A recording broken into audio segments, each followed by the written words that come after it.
I'm standing right at this observation deck here in Niagara Falls where this brand new safety guard has been put. It's designed to protect visitors and prevent any dangerous incidents from happening. This barricade went up just days after park officials say someone took their own life. It's the first time any kind of physical barrier has been placed right here on the deck. The Niagara Falls State Park Director of Marketing says they are working with mental health professionals to find a long-term solution. In the meantime, rangers are now posted at both ends of the observation deck. All these people can't get to the railing because of this railing, due to the incidents that did happen within the last week.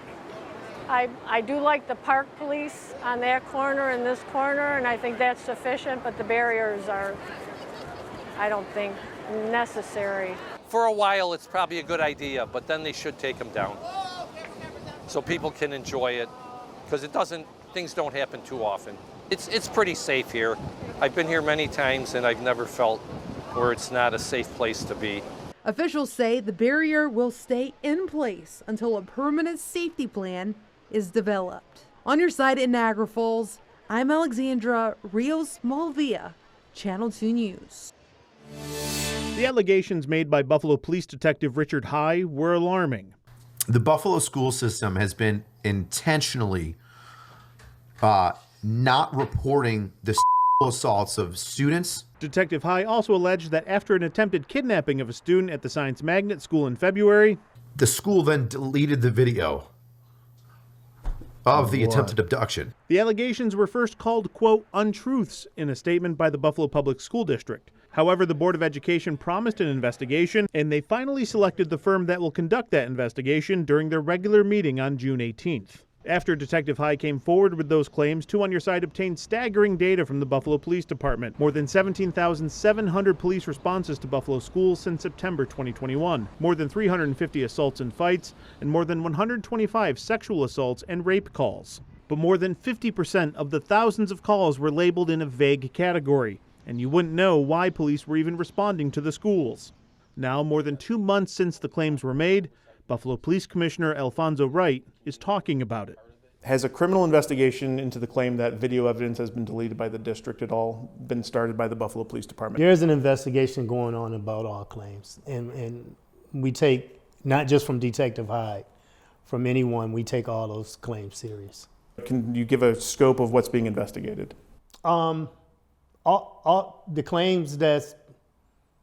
All claims are being investigated. All the allegations are being investigated. They're being investigated thoroughly. Whether they're real or imagined, I'm not sure. Do you believe that there is a coordinated cover-up? I would hope not. Again, we're having an investigation, a thorough investigation. Do you believe or have any evidence to support the claims made by Detective High? Right now, I have no comment on it. Regarding Detective High, even when he came forward 2 months ago, he said himself that he anticipated consequences. I feel like there's going to be negative repercussions on my career, and they're going to come after me for it. Was he suspended?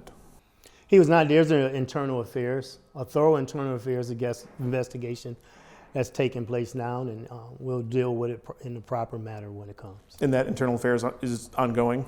Yes, it is. Did he break any department policy by going to the media to discuss open and ongoing investigations? We have a social media policy. Did he violate that policy?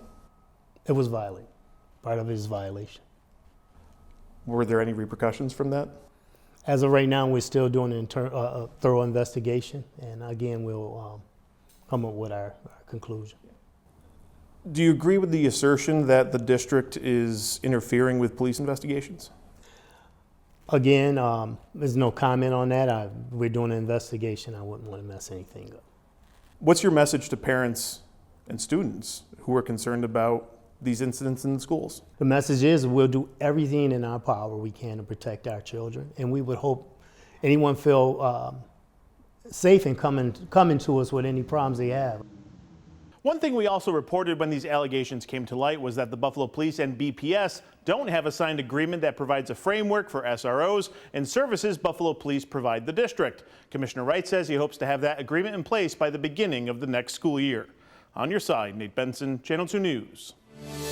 Call Box 191 stands at the corner of North Division and Grosvenor Streets as a memorial to 5 firefighters who were killed at this site during a massive propane explosion just after Christmas in 1983. But as we reported earlier this week, someone had literally ripped off the shield and Maltese cross that graced the top of it. Residents of Seneca Babcock, where the memorials become part of the neighborhood fabric, were upset with whomever may have done such a thing. Hey, do better. Do better. I mean, what other message can you send? But after our story aired, someone showed up at Engine 32 and Hook and Ladder 5, the firehouse where those firefighters worked out of here, and turned it back in. When we checked in with Division Chief Tom Meldrum, he didn't know any more about the circumstances of the object's return. No, I don't.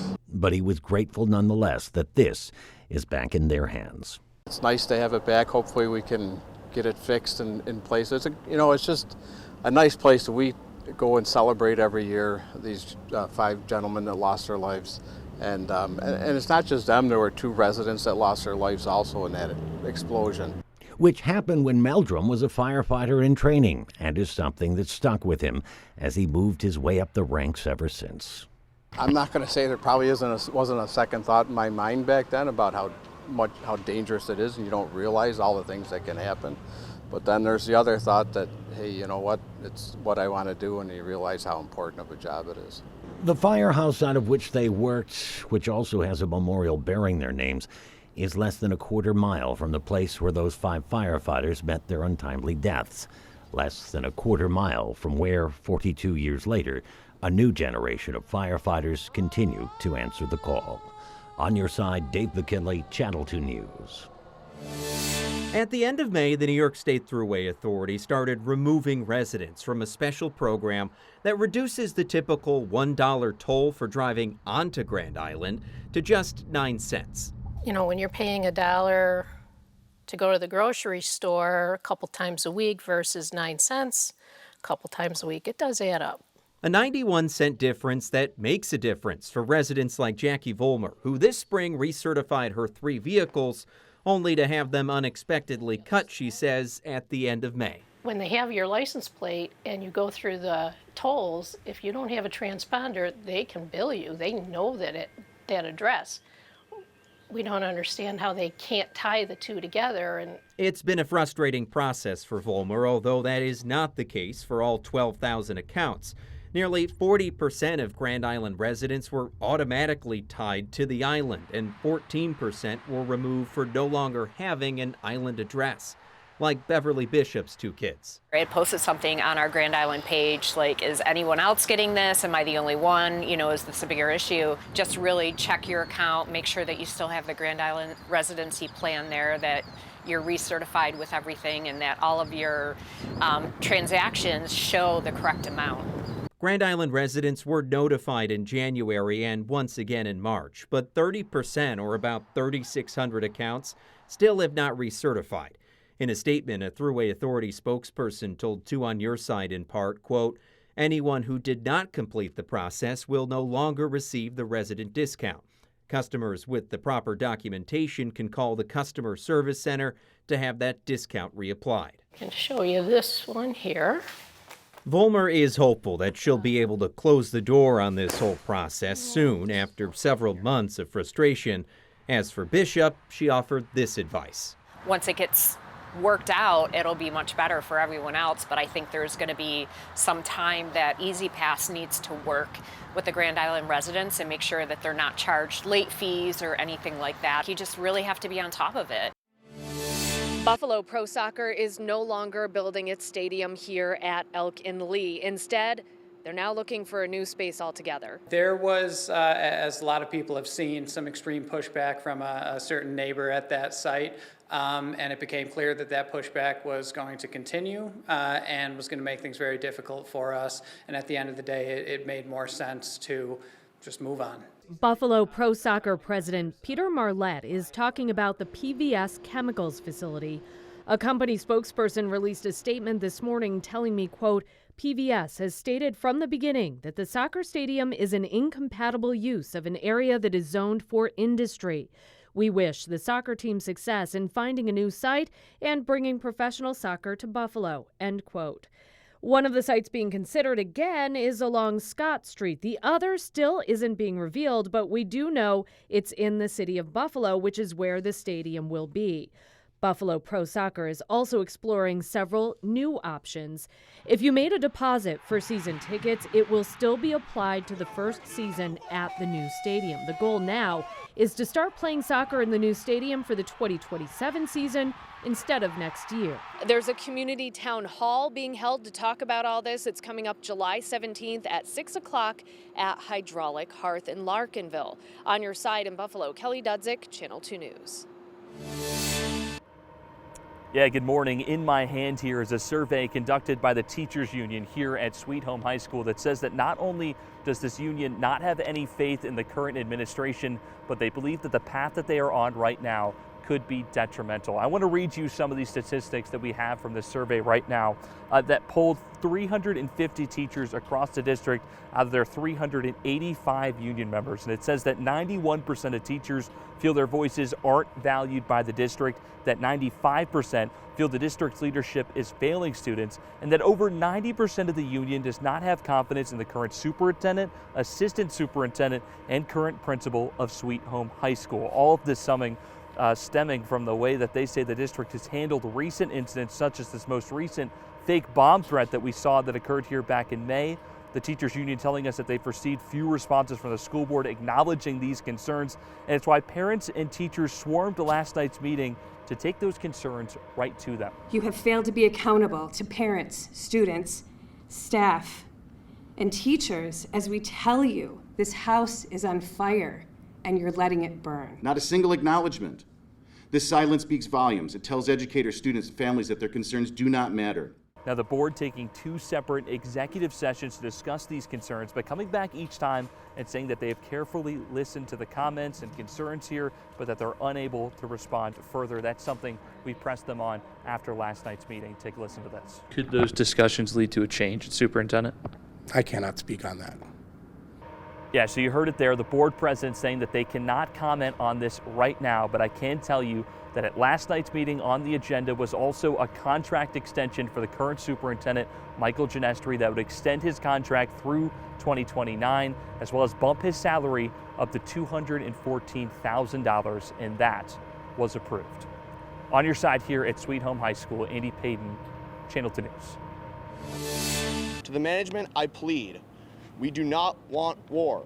We just want to be able to organize a union as we are legally entitled to. Employees at Dash's Markets are ramping up their efforts to form a union. It's not being for or against Dash's, to be very clear. It's about being able to keep working at Dash's and have better conditions there. They say they're fighting for better pay, benefits, and working conditions. But since these efforts began, some say they've been met with intimidation tactics. Managers have been pulling tons of workers off the floor, bribing them with management positions and raises. They even sent a manager to our first workers meeting to write down the name of every worker who attended. Never have I seen the owners of a company go up to a 19-year-old worker on our organizing committee and curse him out. And as this conference went on, there was another point of view just across the street. Well, this is not a big corporation. This is a local family-owned grocery chain, so I don't feel like it's necessary. Workers who oppose the idea of a union gathered right in front of the Hurdle store with signs of their own. It's only going to negatively affect our store in a whole, I feel. So that's why I do not support the union. They're very understanding. They give you the time off when you need it. They're just giving you free food sometimes, if you work long enough. Dash's Director of Operations, Mark Mahoney, was also outside with employees, but he denied our ask for comment. So just no There's no comment comment today. time. At this time, no comment. No response to... No, we're good. Yeah, we're good. I think we've had the response that's needed. For Tom Burns and his 99-year-old mother-in-law, Elizabeth Gannon, Salem Field is a special place. The games have been a special thing for everyone. When I walk into this building, it's like home. Tom spent 8 years in the front office and has done work for the Bisons on and off since 1989. Elizabeth Well, she's a ballpark regular, and one of her favorite games of the year is the Independence Eve celebration. And it's a beautiful night. It's so inclusive of music and the veterans standing and people clapping. In fact, Elizabeth has made every July 3rd event since 1997. When the veterans start standing up, it's just so impressive. But last summer, Elizabeth became very ill, and it looked like the tradition might be in jeopardy. Beth was not feeling well and said to me at one point, Tom, I don't know if I'm going to be able to go to the BPO game next year. And I said, Beth, if you are, you're thrown out of first pitch. And tonight, in her new number 99 jersey, Elizabeth will take the mound. Have you been practicing? Yes. I don't have a ball, so I have a hall where I'm venturing it's about 15 feet. And so I shall throw my shoes. But seeing as she'll be throwing a baseball and not a shoe, she took the opportunity to do a little warm-up here in the bullpen. So she's ready to go for her moment in the spotlight. Well, Elizabeth says she's not sure if she's going to go with a curveball or a split-finger fastball, but one thing's for sure, she's going to bring the heat. At the ballpark, on your side, Pete Gallivan, Channel 2 News. It was a sold-out crowd for Congressman Nick Langworthy's luncheon as he brought out a Republican heavy hitter. Congresswoman Elise Stefanik. Over a dozen times, Congresswoman Elise Stefanik mentioned the name Kathy Hochul, and each time it was a verbal jab at the current governor's policies on crime, the economy, and energy. This is a desperate governor whose approval ratings are plummeting by the minute. We need to frack, baby, frack right here in New York to rebuild our upstate economy. And illegal immigrants. When we had Kathy Hochul sitting right in front of us, did you all see that hearing? Did you see the train wreck of Kathy Hochul, our own governor? After her speech, we asked if she's ready to run for governor since she is crisscrossing the state. I'm taking a good look at it, and stay tuned. When do you think you would make that determination? You know, I'm going to make that determination on my timeline. The reality is Kathy Hochul is in free fall. She now is responding to a communist Democrat who won the New York City Democrat mayoral primary. And you can see this is a record turnout in Erie County, her home county. We're going to win Erie County next year if we decide to do this. This is a critical county to win statewide. This is one that I know that if Elise moves ahead with this campaign, it will be, ground zero for this campaign as to all the major upstate counties will be. I asked this yesterday during Governor Hochul's appearance to discuss affordability issues at a Hamburg restaurant as she faces an election race next year. Affordability, you mentioned utility bills, Governor. I heard you saying that. Isn't it true that ratepayers are paying for that because of the climate change law? We do know the Department of Public Service actually increased rates to be able to pay for that, connecting various This law goes back a number of years. And at the end of her long response on utility rates and energy strategy, this summation to my surprise. You're absolutely right. Utility costs are a huge burden on families, and I'll do whatever I can to alleviate that. So in her response, these comments on the state's, quote, nation-leading aggressive 2019 Climate Leadership and Community Protection Act, the Albany response then to climate change, with a push to get away from fossil fuels and instead go with renewable energy sources, up to 70% renewable by 2030. I've had to take a close look and realize that we cannot accomplish what those objectives were back in before I became governor in a time frame that's going to not hurt ratepayers. So we're slowing things down. I want to make sure people know that. And now nuclear power as a bridge for the governor's strategy. We're going to have to do more than just rely on wind and solar and thermal. We have, large percent of our state is powered by hydroelectric power. We're blessed to have that. But I want to lean into nuclear. Build it. So we went to one of the architects of the state's blueprint, this 2022 scoping report for climate law implementation, for his response on the governor's comments, including her plan announced last month to build a new nuclear plant in the state. The New York climate law is one of the most progressive pieces out there. When we passed it in 2019, it was held up as a model to the rest of the world as to how we should move ahead. We're behind in reaching those targets, and I'm disappointed that the governor doesn't see the urgency in pushing ahead to meet those targets. We really should be doing that. Nuclear power is an extremely expensive technology, extremely slow to deploy, and the resources are just much better put into renewable technologies and into heat pump technologies. Scott Marialis, the civil lawsuit accuses Hairston of sexually assaulting a woman in her on-campus dorm room in 2021 at the University of Kentucky. The lawsuit claims that the woman reported the incident to police hours later, but Hairston was never criminally charged. The woman later transferred out of the university. Today, the NFL responded to Two on Your Side with a statement reading, "We're aware of the suit, but declined to comment." Our own NFL insider Vic Carucci says right now, Max Hairston is competing for the starting cornerback position opposite of Christian Benford. But the Bills do have a solid answer at corner regardless of the situation with Hairston, and that's Trey White, who's been here before. Tre'Davious White was drafted by the Bills in 2017, and at his healthiest and his best, he was one of the top cornerbacks in the NFL.